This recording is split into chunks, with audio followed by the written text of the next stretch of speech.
আগরতলা তথাকথিত স্মার্ট সিটির তকমা পেয়েছে।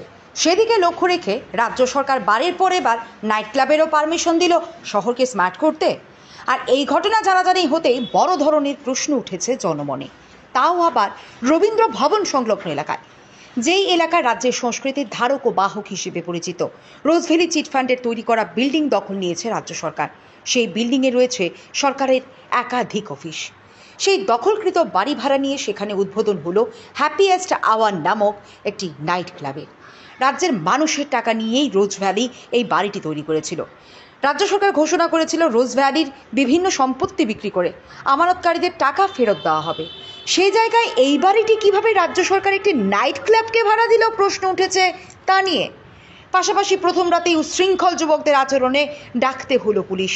জনগণ ঠাট্টা করে বলাবলি করছিল, নতুন করে একটি থানাও তৈরি করতে হবে এই জায়গায়, না হলে উচ্ছৃঙ্খল যুবক যুবতীদের নিয়ন্ত্রণে আনা যাবে না। শনিবার উদ্বোধনের পর সৃষ্টি হয় বিশৃঙ্খলা। পরবর্তীতে কর্তৃপক্ষ পুলিশে খবর দেয়, পুলিশ এসে নিয়ন্ত্রণে আনে। সংস্কৃতি মহল থেকে শুরু করে রাজ্যের বুদ্ধিজীবী মহলে প্রশ্ন উঠেছে, এরকম একটি জায়গায় কি করে রাজ্য সরকার নাইট ক্লাবের পারমিশন দিল। ইতিমধ্যে কংগ্রেস দল এই ব্যাপারে তাদের আপত্তি জানিয়ে বিবৃতি প্রদান করেছে। রবিবার এই ব্যাপারে তীব্র প্রতিক্রিয়া ব্যক্ত করেন প্রদেশ কংগ্রেস সভাপতি আশিস কুমার সাহা। অবিলম্বে এই জায়গা থেকে নাইট ক্লাবকে সরিয়ে নেওয়ার উদ্যোগ যেন রাজ্য সরকার গ্রহণ করেন, তিনি এই দাবি জানান। আমি ঘুরতে দেখি এনে আমার কয় কাপাল লাগবে, কাপেল টাকা বলে এলাও নাই, এটা ত্রিপুরা পরিবেশ। আমি বুঝতে পারলাম তারা কি বুঝে, তারা কয় মেয়ে লাগবো লোকে, মেয়ে ছাড়া আমি বুঝতে পারতাম। আমার কাছে পাস আসলো, তারা পাস টান দিয়ে ছিঁড়ে ফেলাই দিল। আমি পাস পেয়েছি, আমি ঢুকতে গেছি। টাইম কত মতো লাস্ট টাইম সে তো কিছু জানি না, কইল সন্ধ্যা 7টার থেকে এন্ট্রি, তারপরে তারা কয়টায় শেষ করবো এটা জানি না, কিন্তু কাপেল লাগবো, সিঙ্গেল দোকান যেত না। এটা কি আমার পরিবেশ, আমার ঘরের বড় নিয়ে আমি এনে রিটার্ন করতে এটা একটা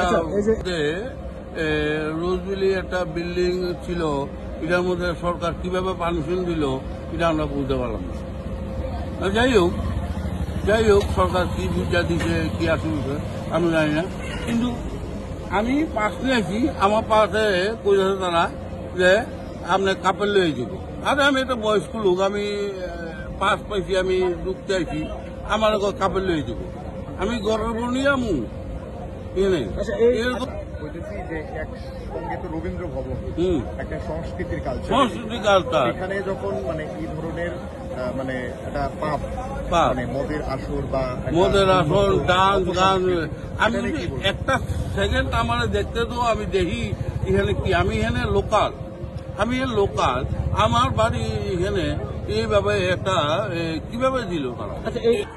আমাদের সমস্যা এর মধ্যে রাস্তাঘাট প্রচন্ড সমস্যা, এইদিকে আমরা আইতে পারতেছি। ঠিক আছে।